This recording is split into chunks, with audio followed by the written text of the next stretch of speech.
ইসরায়েলে নতুন করে যুক্তরাষ্ট্র থেকে বিমান ও জাহাজ বোঝাই অস্ত্রের চালান এসে পৌঁছেছে। এসব বিমান ও জাহাজে পাঠানো হয়েছে টনকে টন সামরিক সরঞ্জাম।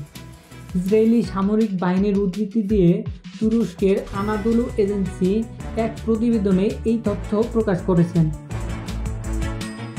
এদিকে মার্কিন গণমাধ্যম সিএনএন বলেছে, যুক্তরাষ্ট্রের বিপুল সহায়তার মাধ্যমেই আন্তর্জাতিক মহলে ইসরায়েলের বিরুদ্ধে ক্রমবর্ধমান চাপ, মানবিক সংকট আর যুদ্ধ অপরাধের অভিযোগ উঠেছে। বিশ্লেষকরা বলছেন, ওয়াশিংটনের সমর্থনেই যুদ্ধ চালিয়ে যাচ্ছে তেল আবিব।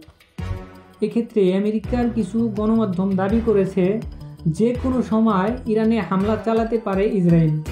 এমনকি ডোনাল্ড ট্রাম্প এ বিষয়ে ইসরায়েলকে সতর্ক করেছেন। তিনি বলেছেন, এই মুহূর্তে যেন ইরানে হামলা চালানো না হয়। একদিকে যেমন ইরানের সাথে পারমাণবিক চুক্তির কথা বলছে যুক্তরাষ্ট্র, অন্যদিকে ইসরায়েলকে দিয়ে হামলার কথা বলে ইরানকে চাপের মাধ্যমে চুক্তিতে রাজি করাতে চেষ্টা করছে। এ বিষয়ে ইরানের পক্ষ থেকে বলা হয়েছে, তারা পরমাণু ইস্যুতে যুক্তরাষ্ট্রের কোনো চাপ বা একতরফা নীতি মেনে নেবে না।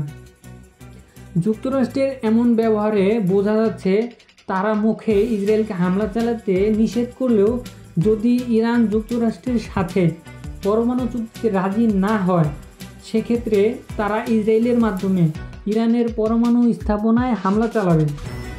সেই লক্ষ্যেই ইসরায়েলে তারা এত পরিমাণ অস্ত্রশস্ত্র মজুত করছেন।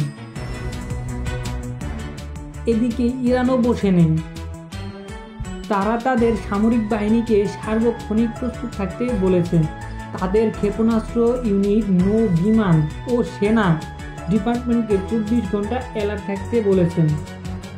ইরান জানিয়েছে, তারা আগেই কাউকে হামলা করবে না। তারা হুঁশিয়ারি দিয়ে বলেছেন, ইরানের যে কোনো হামলায় সরাসরি যুক্তরাষ্ট্রকেই দায়ী করা হবে। ইসরায়েল থেকে হামলা হলে ক্ষেপণাস্ত্র হামলার মাধ্যমে ইসরায়েলকে পৃথিবীর মানচিত্র থেকে মুছে ফেলা হবে।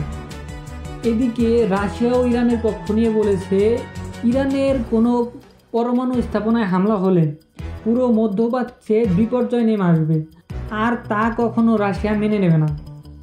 রাশিয়ার এ কথায় বোঝা যাচ্ছে, ইরানে হামলা হলে তৃতীয় বিশ্বযুদ্ধের সূচনা হয়ে যেতে পারে। Fahad Hossain, financial post.